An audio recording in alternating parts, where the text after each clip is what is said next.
Hi, everybody. I'm Brittany Lewis, a breaking news reporter here at Forbes. Joining me now is former Senator and founding member of our Republican legacy, John Danforth. Senator, thank you so much for joining me. Good to be with you. Thank you. It's good to be talking with you, especially today, because the U.S. Court of International Trade ruled against President Trump's tariffs on dozens of countries earlier this week. They said that he exceeded his authority in imposing tariffs. And less than 24 hours after that ruling, a second federal court also struck down the tariffs. You joined in amicus brief to the legal challenge on President Trump's tariffs. So first of all, what is your reaction to the news? Well, I mean, to me, it's obvious. I'm sure there are arguments on the other side, but this really is a constitutional question, and it relates to fundamental civics, what we learned in grade school, the separation of powers and what powers are given by the Constitution to Congress, what powers to the executive and to the judiciary, and it's very clear in the Constitution that the power to tax is a congressional power, and also the power to regulate international trade is a congressional power.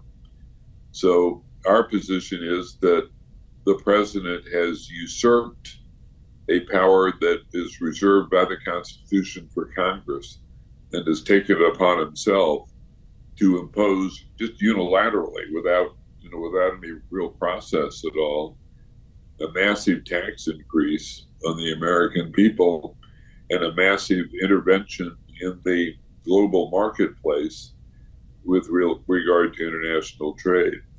So it's our position that the court is correct. This will eventually go to the Supreme Court. I'm almost certain about that.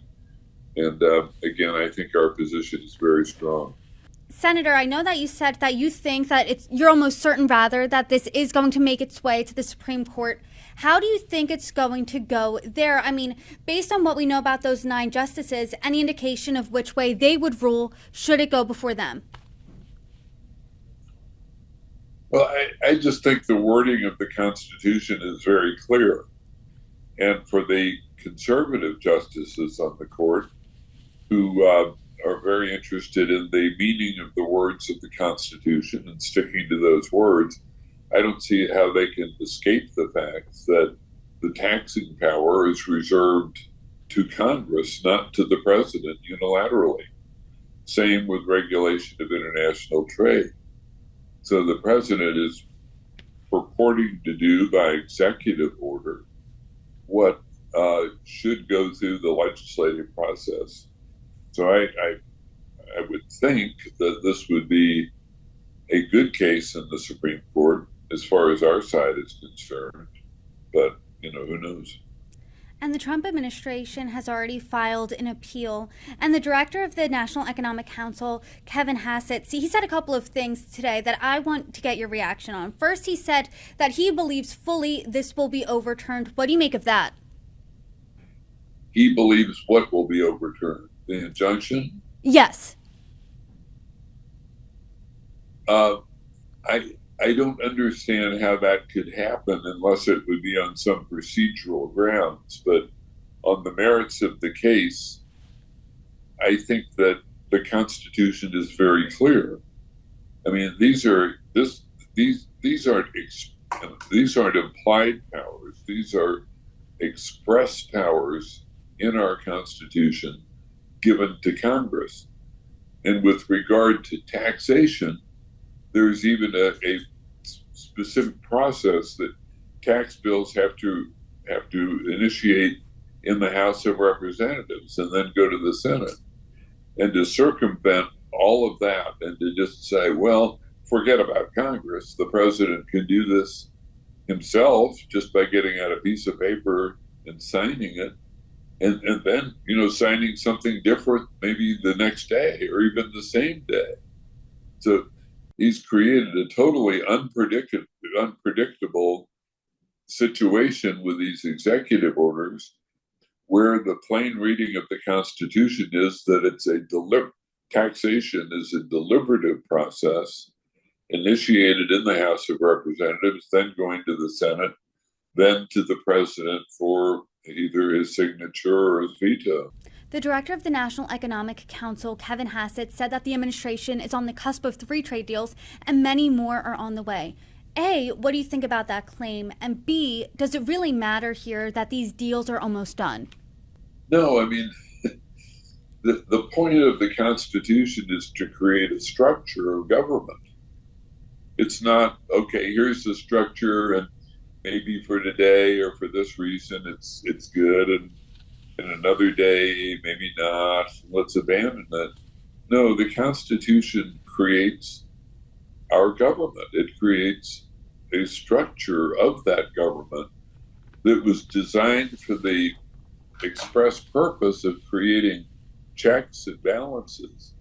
Well, you don't have any checks and balances if the president all by himself, just in a moment, whatever strikes his fancy at a particular time of day, he signs an executive order relating to tariffs. It's such a circumvention of the constitutional structure that, to me, it's a very clear case. The press secretary today called the ruling an example of, quote, judicial overreach, and she also added that the judges, quote, brazenly abused their judicial power to usurp the authority of President Trump. This was a unanimous ruling, and the judges who struck down the tariffs were appointed by President Reagan, President Obama, and President Trump himself. So what do you make of that argument that this is judicial overreach? Well, the first constitutional law case that a law student reads is Marberry versus Madison. And that was, a very famous case. And the decision was written by Chief Justice John Marshall, and it relates to the power of the judicial branch to interpret the meaning of the Constitution and to apply that constitutional interpretation to the rest of government. So to say it's judicial overreach is to say, well, John Marshall was wrong. And John Marshall, that's been the law ever since the 18th century. And the court has given the Trump administration 10 days to stop the tariffs. Refunds, it seems, will have to be given back for those who already paid the duties. I mean, do you think, based on that, and based on this decision, really, that this is the end of the global trade war? No, I think I wish it were. And I wish we had some stability in our country and predictability as to what's happening to our economy. But I think we have a very willful president who, as he said, he runs the country and runs the world.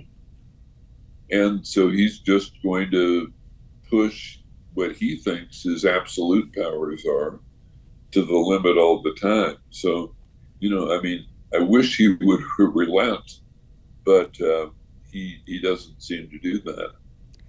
Senator, I felt really grateful having this conversation with you scheduled for today because you have such expertise on global trade. During your time serving in the Senate Finance Committee, you chaired the Subcommittee on International Trade. So what do you think is missing, or rather the Trump administration, in your opinion, is missing when it comes to international trade, to trade relationships, and really to global trade policy? Well, President Trump is turning on its head what has been trade policy, and especially under Republican administrations. Ronald Reagan would be turning over in his grave if he thought that our government was imposing across the board tariffs and huge tariffs on the rest of the world. It's just a total reversal of what we've been. We had believed in our country that a healthy economic system depends on the private sector, not on massive intervention by the federal government, and particularly by one individual operating on whatever pops out of his head on any given day. So it's a major change.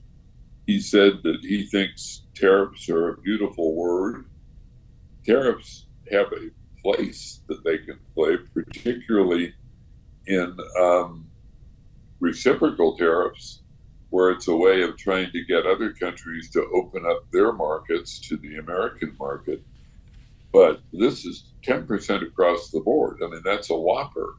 And then hugely more tariffs imposed on individual countries or even non-countries. I mean, there are those islands with nobody living on them. So it is a commitment to really Big Brother knows best. And the Big Brother is Donald Trump. And Donald Trump knows what should happen in the economy, and forget about anybody else, and forget about the rule of law, and forget about our historic commitment to free markets in our country, and just let her rip as far as the president is concerned. Senator, something that struck me that I wrote down from what you said is that Ronald Reagan would be turning in his grave right now over these across-the-board tariffs. And Ronald Reagan, as we know, the president, he was the standard bearer of the GOP at one point.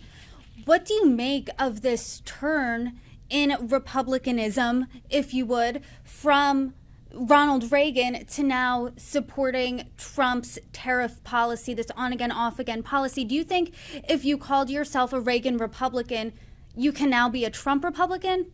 Correct. That's my view. It's possible to be a Reagan Republican, and it's possible to be a Trump Republican, but the two are mutually exclusive. You can't be both. It's possible to be a traditional Republican with all of the traditional principles of the Republican Party, the rule of law, peace through strength, trying to keep the deficits under control. Now, the current iteration of the Republican Party under President Trump is huge explosions of the national debt.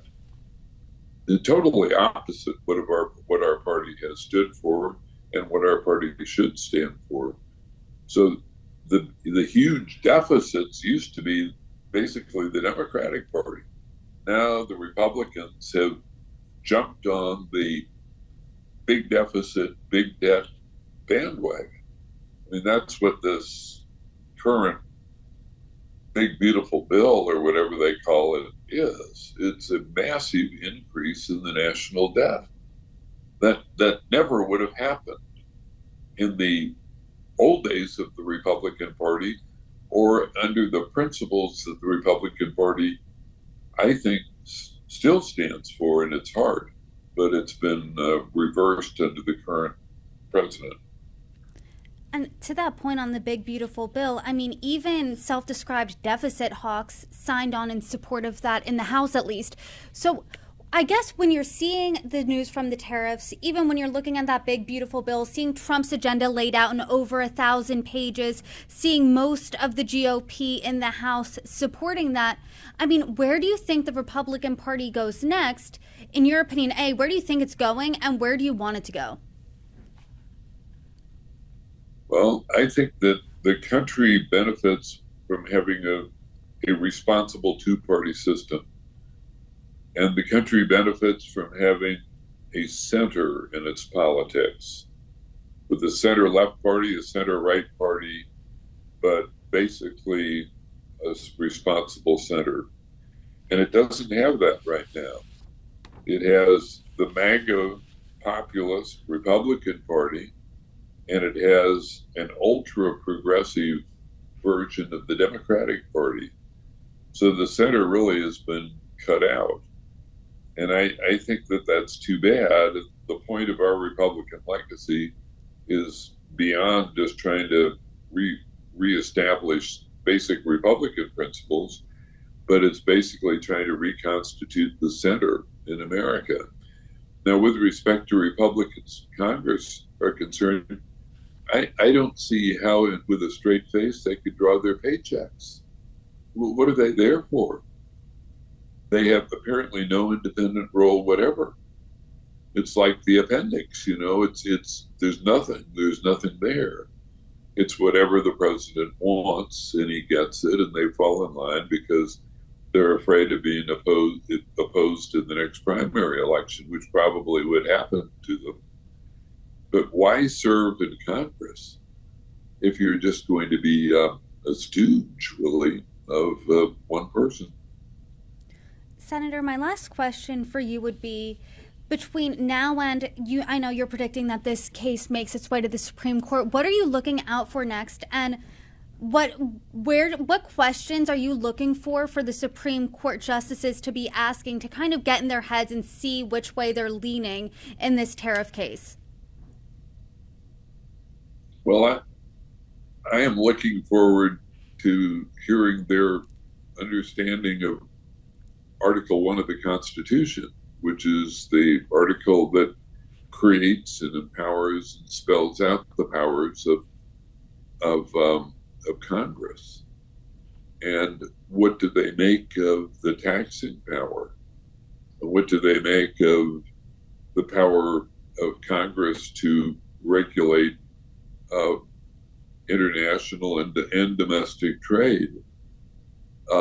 Does Congress really do anything anymore?